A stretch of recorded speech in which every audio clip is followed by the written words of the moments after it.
Now, Ghana's agricultural sector is dominated by informal activities, which consequently slow growth in the area. As a result, Chief Executive for Maxwell Investment Group, Maxwell Ampong, has been calling for a formalization of the sector to enhance its attractiveness. Yes, I'm speaking to Joy Business. I always say in calamity is opportunity. The agro sector within Africa is very much untapped and it's heavily informal. So we had the idea that if we were to enter a largely informal sector with a formal approach, that might give us, number one, a little bit of difficulty, but number two, it's a huge opportunity should we be able to succeed. And we started off by starting with a strategy that we didn't even know was a strategy. We're just nice. We're just nice, buying at fair market price and smiling. And after that, we got wind from the biggest agricultural trade union in Ghana, which is the General Agricultural Workers Union of Ghana, the YESGAO. So in that space was that opportunity to grow, opportunity to innovate, opportunity to contribute, and we decided to make our home within the agricultural sector, and that is why we actually did that. Having been doing that for some time now, is it an area that you recommend for the youth? Definitely. The agricultural supply chain is not just about, well, farming used to be something that one would think you have to go to the farm and, and there's honor in doing that. But the value chain, Patrick Osochow recently told me, the value chain is so vast that if you're not farming or you're not even selling the agricultural commodities, there's warehousing, there's aggregating, there's packaging, there's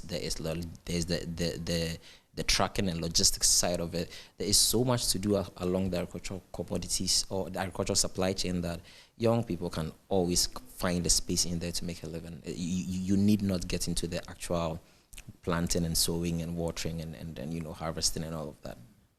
Where you sit, how do you see the sector, the agric sector, moving forward or in the future? How do you see the country's agric sector? I think years ago, and I need to commend the government on at least the mentioning of initiatives alone or the thinking of it alone is worth commending. I think we started talking about processing.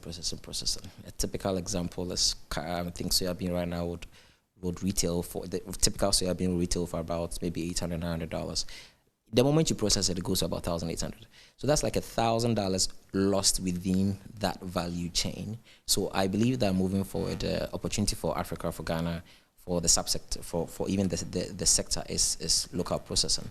But the problem with that is that machines are expensive in Africa. Labor is much more affordable. Whereas I think getting machines overseas is much more affordable, and labor is rather the relatively a little bit more expensive. So getting a machine here to process and it's not as easy as it sounds, and which is why I as much as we are advocates of doing that, anybody that wants to do that, it's we would encourage them to do it. It's just baby steps until we actually get there. How do we solve these challenges, like you mentioned, labor and stuff? I know you are doing a lot to, better the sector, but how do we solve some of these challenges? What has been the most difficult in this journey for you? And how do we solve this challenge? For us, for Maxwell, and I'm speaking for us alone, for Maxwell Investment Group, for us, our most difficult challenge has been to translate what we are doing in the field to our formal sector partners. Agriculture is largely informal. So how do you describe in investment, in informal terms, what the farmer is actually doing? And that is what we've been cracking our heads on how to really contribute to that. Because even recently, I think one of the biggest financial institutions in Ghana, who is our friend, and I think I would even mention them, GCB Bank. GCB, is the biggest bank by way of assets. Executive Director Sam Edu has been so helpful. He welcomed us into his office. We spoke about the agricultural supply chain and everything. And he was in agreement that there's a largely informal side of things that makes it difficult for formal sector to get in. But there's also a formal part of things, which is after the goods are actually kind of like standardized. So Maxwell Investment Group, our job that we took upon ourselves, you mentioned why we entered the sector. Now, this is the clear answer. We standardize non-standardized commodities, making them internationally recognizable. Then it becomes like a product. that the white man, that the local company, that any institution, whether local or foreign, can understand, put a value on it, and then that value, we dissipate it along the supply chain. That way, I'm not looking to buy cheap products or less quality products for small money, cheating the farmer. Mine is, I'm a ready market that buys good products, sell for more, pay more, everybody wins. And then we all just, go about our lives. So we standardize, non-standardized agricultural commodities products. So how has the market been for you? I mean, you did mention that you are a ready market and all that, but you also sell it to others. How has that market been for you? Frankly, we are very, very humbled by the reception of the sector. Basically, recently we did the MIG Business Forum, where we did it in conjunction with the Zongo and NICT Development Secretariat. I don't know Honorable Bernard Levanda from Adam, but when we called on him and said, we work in the Zongo communities, we are buying soya bean and shea nuts by the numbers in the north. We want to talk to the leaders and say, we want to work with you to add value, to contribute to something extra than just buy and sell, let's go away. He didn't shake his head. Our forum was attended by him, by Dr. Al-Hassan Andani even came, the Paramount Chief of Nasaguru, Ambassador also came, the Muslim Council of Chiefs came, they all came. And we also have the support of media giants, agro giants in Ghana that have invested. Wilma is huge, right? Wilma is a strong partner of ours who have contributed to the land, and that is what we like about Wilma. They are people. They are not, I'm buying and I'm going, bye-bye, I'm taking my money away. They actually contribute. They hire a lot of people and contribute to tens of thousands of livelihoods in Ghana right now. And these are the partners that have welcomed the MIG concept, which is impact products and impact services, where we don't just do products and services. We want to have an impact in the community that we are in, because we realized also early on that community is a big part of the business model. Without community, you're basically just buying and selling, So away from the agric sector, let's move on to one other innovation that you are bringing on board, the USSD project. Tell us briefly about it and why you are introducing such a thing into your business.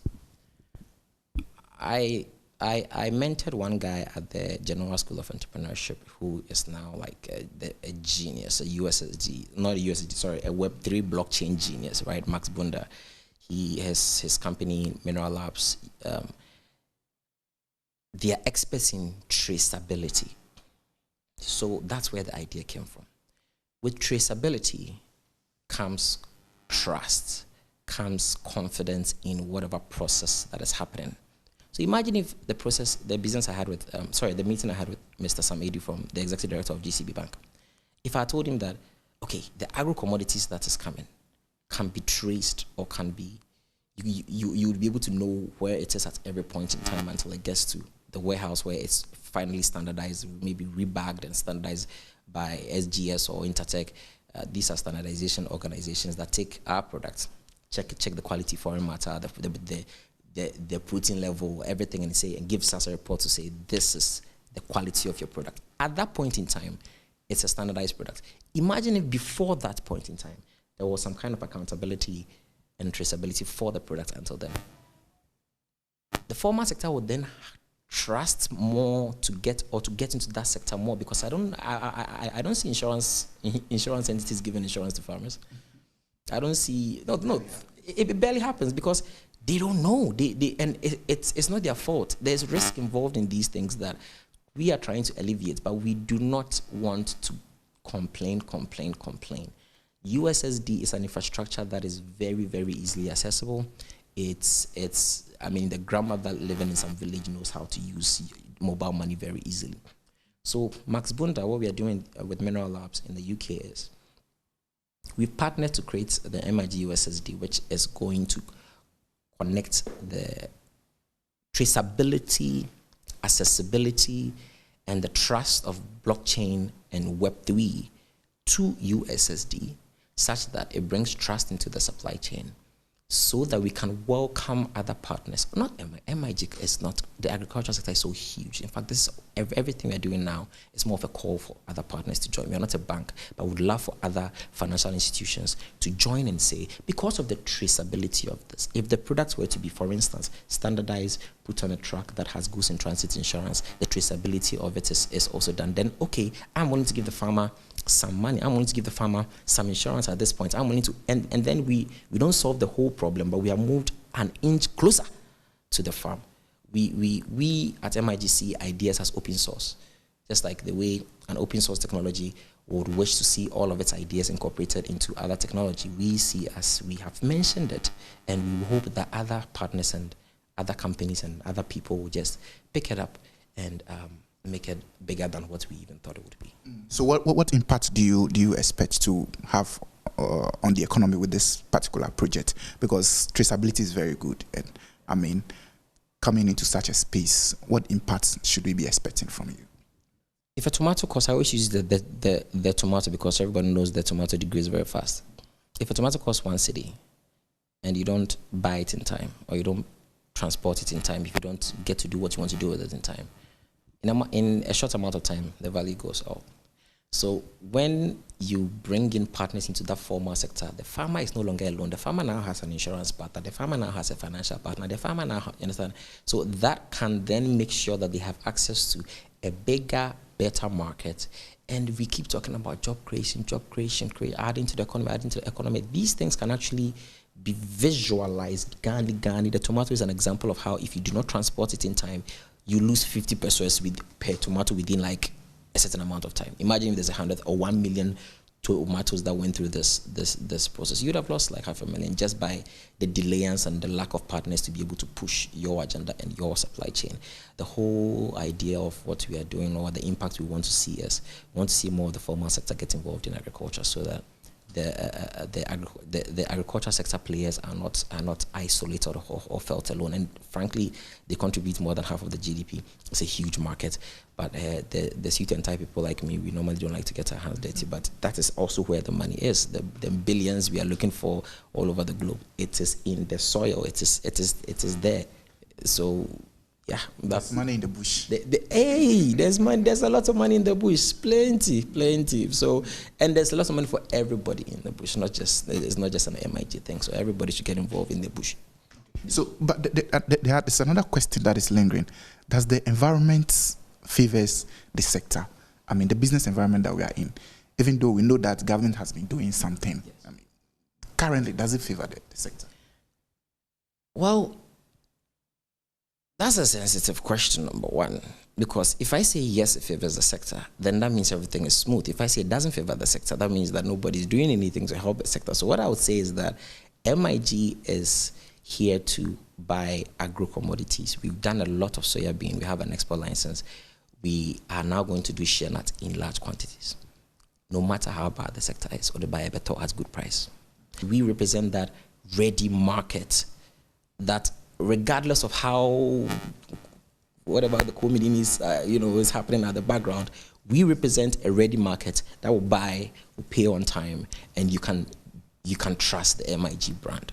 Because yes, nothing is flawless, but at least with the MIG brand, you are dealing with an institution that would serve you well. Like I said earlier, our strategy was just we're nice. The niceness was out of naivete, but point is. The niceness worked. We were just nice, smiling, learning the process, and then boom, it just picked up, and then it worked. So that's when we also realized that communities is much more important within the sector. So yes, if we look at the reference rates right now, we look at things, it gets a bit difficult, which is why I'm talking about how to bring the formal sector into the non-formal sector, because we are here, but there's money in the bush nonetheless. Let's take a breather at this point. The bulletin continues shortly.